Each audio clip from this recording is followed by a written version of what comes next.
Have you ever heard a story so unsettling it lingers in your mind long after you first hear it? In a remote corner of Central Africa, whispers circulated about a pale lion prowling by night, an animal so strange that some believed it was more spirit than flesh. People called it Changi Charlie, and the terror it sparked was unlike anything most had seen. Yet this account isn't merely about a fearsome predator. It also opens a window onto an isolated outpost, steeped in witchcraft, where shadows seemed alive with malevolent intent. Chongi sits in northeastern Zambia, once northern Rhodesia, near a large lake called Mu. The region housed an early British colonial post, remote and difficult to reach. Roads meandered through dense forests and rugged hills, cutting travelers off from outside help for days at a time. Those posted here quickly discovered they were on their own. Local rumors spoke of powerful sorcerers, curses, and hauntings. Some officials who worked in Chongi fell ill with mysterious fevers or suffered breakdowns. Ghostly apparitions, they claimed, filled the night. Villagers shrugged, insisting these outsiders had stumbled into a place brimming with hidden forces. Then, into this uneasy world came a lion whose coat was pale as moonlight. Initially, it roamed unnoticed, but as soon as people began to vanish, word spread. This was no ordinary beast. Residents whispered that the spirit of a slain wizard named Chow had entered the lion's body seeking revenge. Others said the lion's strange color revealed a larger curse. However one explained it, fear rippled across the land. The first disappearance involved a woman who never returned from an evening walk. A few days later, a second woman was taken. Each time, villagers found enormous paw prints and signs of struggle, but no trace of the victim. The panic intensified when a married couple was attacked at twilight. The wife scrambled up a tree, narrowly escaping, while her husband fell prey to the lion. Horrified neighbors watched, too terrified to intervene. That same night, 2 more women were killed, and a man working his field also vanished. In a single rampage, 4 people lost their lives. Fires blazed all night across villages. No one felt secure. The pale lion turned intangible dread into a nightly reality. Local leaders urged swift action. One medical officer, James Dunbar Brunton, resolved to track and kill the beast. Armed with a few servants, he ventured to the area of the latest attack, setting up a makeshift camp. Shortly after dark, a scream tore through the silence. By the time they lit torches, the lion had already taken one of Dunbar's men. At dawn, Dunbar followed its tracks to a rocky gorge choked with tall grass and boulders. Certain the lion lurked there, he pleaded with villagers for help in flushing it out. They refused, insisting the creature was a vengeful spirit, beyond human power to confront. Frustrated but undeterred, Dunbar tried poison bait and gun traps, all to no avail.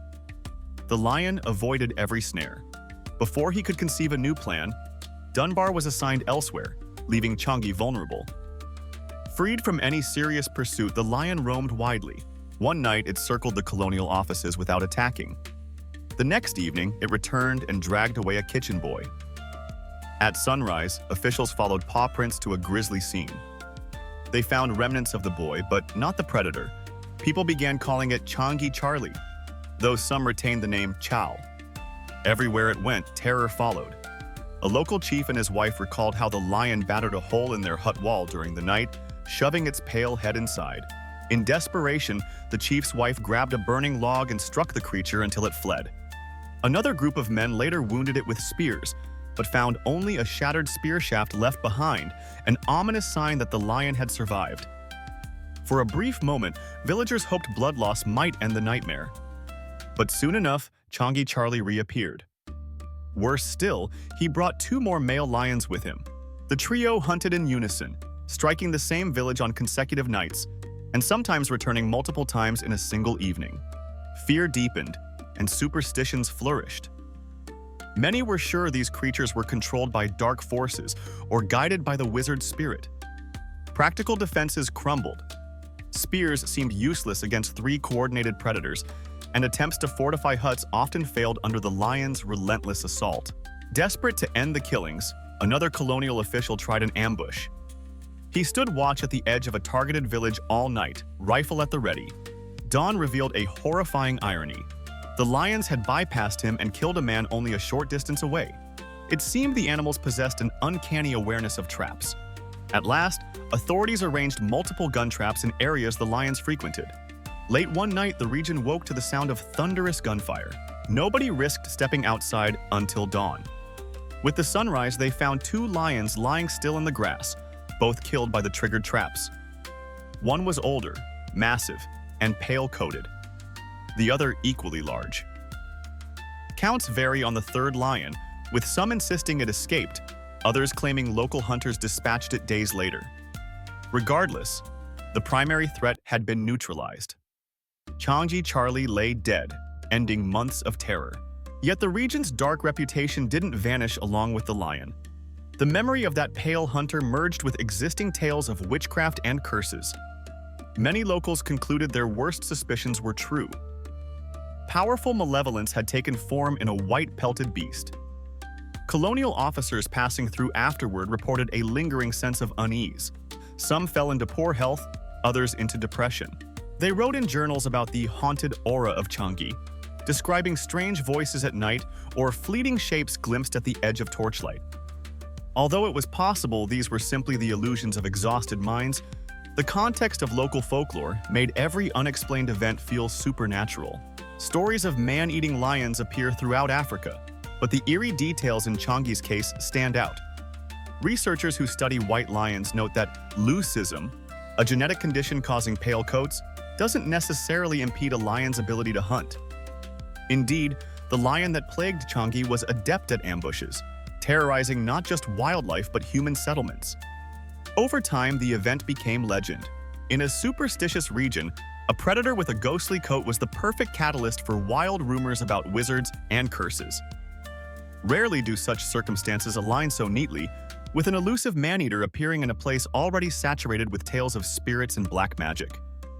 For the families who lost loved ones, the cause might hardly matter. They remembered only the heartbreak and the nights of dread.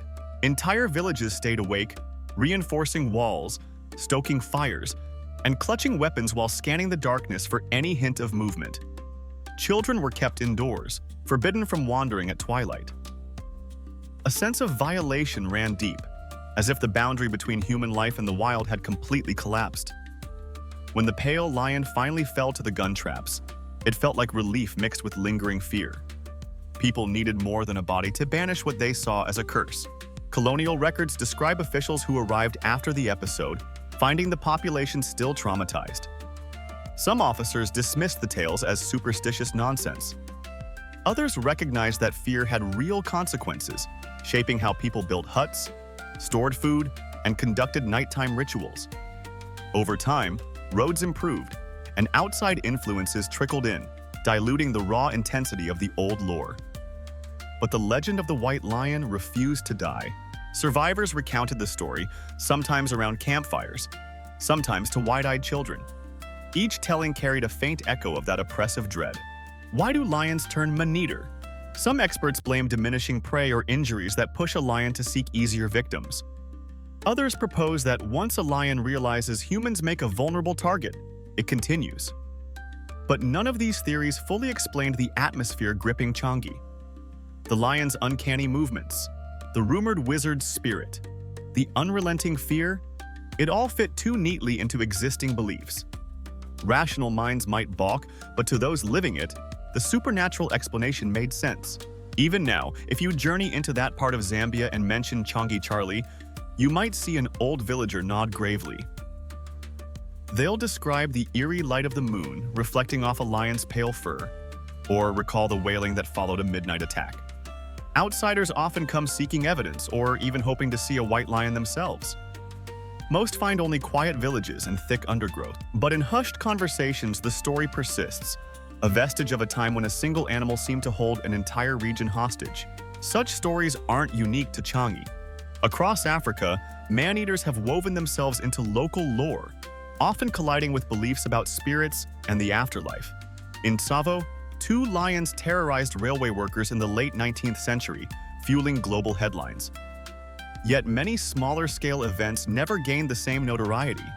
In Changi, only fragments made it into official documents, overshadowed by bigger colonial dramas. The rest survived in the memories of those who watched neighbors dragged away into the night. Perhaps it's this intersection of fact and folklore that makes the pale lion so compelling. Science explains leucism and typical lion behavior, but it can't quite capture the grip of fear on an isolated, superstitious population. For weeks, people looked at every rustling bush as a potential hiding place for a ghostly killer. Children grew up with nightmares that the wizard lion would return. Old men swore they heard roars echoing off the hills, even after Charlie was confirmed dead. In that tense environment, the unimaginable felt entirely plausible. The colonial station itself seemed marked by the ordeal. Some officials insisted they heard footsteps in empty halls at night, or glimpsed fleeting shapes in the corner of their vision. According to local talk, curses afflicted those who disrespected the land's spirits. More than one district commissioner ended up ill or mentally unstable, fueling dark whispers that not even the lion's death had lifted the region's hex. Over time, Chongi saw incremental modernization. Improved roads, better communication, and changing beliefs gradually eroded the raw fear of witches and curses. Yet the story of Changi Charlie endured. It became a cautionary tale about underestimating nature in a place where myth and reality were inseparable. Even the name remained ambiguous. Some called it Charlie, others said it was really Chal, the wizard seeking vengeance from beyond the grave. For those who lived through it, the distinction was meaningless. What mattered was that a pale lion shattered their sense of safety and forced them to confront the fragility of their existence. In the flicker of a lantern or torch, any shape could be the monster returning. And in Changi, late-night tales often ended with hushed warnings about never underestimating what lurks in the dark. So, was Changi Charlie a mere animal or a spirit with claws? The question might never find a definitive answer. Yet the memory endures, woven into local history and echoed by older generations. It's a reminder that sometimes, even the most outlandish legends spring from a kernel of truth, a primal fear that resonates across time and place. The lion's rampage ended long ago. But in that corner of Zambia, the legacy of a pale predator still drifts through the moonlit hills, a ghostly shape reminding everyone that the line between legend and reality can be vanishingly thin. Even decades later, travelers passing through Chongi sometimes sense an undercurrent of tension, as though the land itself remembers. There are still stories of fleeting white shapes glimpsed at dusk, or roars echoing across the distant hills when the moon is bright. Whether these sightings stem from living lions or the lingering aura of legend, no one can say for sure. Yet the old fear remains, half forgotten, but never fully gone, reminding us that some stories grip our imaginations so fiercely they refuse to let go, long after the final chapter should have been closed.